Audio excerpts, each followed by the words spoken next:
தி Lord. இன்னைக்கு word of God ஏசப்பா நம்ம கூட என்ன பேச போறாங்கன்னு பார்ப்போமா? ஆதியாகமம் 12ஆம் அதிகாரம் 2ஆம் வசனம். நான் உன்னை பெரிய ஜாதியாக்கி உன்னை ஆசீர்வதித்து உன் பேரை பெருமைப்படுத்துவேன், நீ ஆசீர்வாதமா இருப்ப. அப்படின்னு எவ்வளோ ஒரு அழகான வசனம் இல்லைங்க.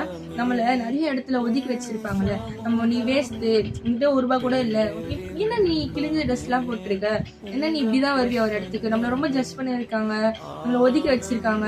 நம்மள ஒரு செட் ஆஃப் பீப்புள் வந்து நீங்க இப்படிதான் சொல்லிட்டு இவனை எந்த இடத்துக்குமே கூப்பிடாதீங்க அப்படின்னு சொல்லி ஒதுக்கி வச்சிருப்பாங்க. அசிங்கப்பட்ட நாட்கள், தலை குனிஞ்ச நாட்கள் நிறைய இருக்குல்ல. சோ ஏசப்பா உங்களை பார்த்து தான் சொல்றாங்க, நான் உன்னை பெரிய ஜாதி ஆக்குவேன், உன்னை நான் ஆசீர்வதிப்பேன், நீ எந்த இடத்துல நீ தலை குனிஞ்சு நின்னியோ உன் பேர் அந்த இடத்துல பெருமைப்படுத்துன்னு சொல்றாங்க. சோ நம்ம வந்து ஏசப்பா இந்த மாதிரி சொல்றாங்க அப்படின்னு சொல்லிட்டு நம்ம போறோம். ஆனா பைபிள் அழகா ஒரு வசனம், இன்னொரு வசனம் இருக்கு, விசுவாசிக்கிறவன் தேவனுடைய மகிமையை காண்பேன். சோ நம்ம விசுவாசிப்போம், இந்த வார்த்தை ஏசப்பா என் கூட தான் பேசுறாங்க, இந்த வார்த்தையின் மூலமா ஏசப்பா என்னை ஆசீர்வதிக்க போறாங்க, என் பேரை பெருமைப்படுத்த போறாங்க. சோ இந்த வசனத்தின்படி இந்த வசனத்தை கை கொள்ளுங்க, ஏசப்பா இதே மாதிரி உங்க வாழ்க்கையில செய்ய போறாங்க. உங்களுக்கு தலை குனிஞ்ச இடங்கள்ல ஏசப்பா உங்க தலையை நிமித்தி வைக்க போறாங்க. சோ ஏசப்பாவை நம்புங்க, இந்த வார்த்தையை கை கொள்ளுங்க. God bless you all.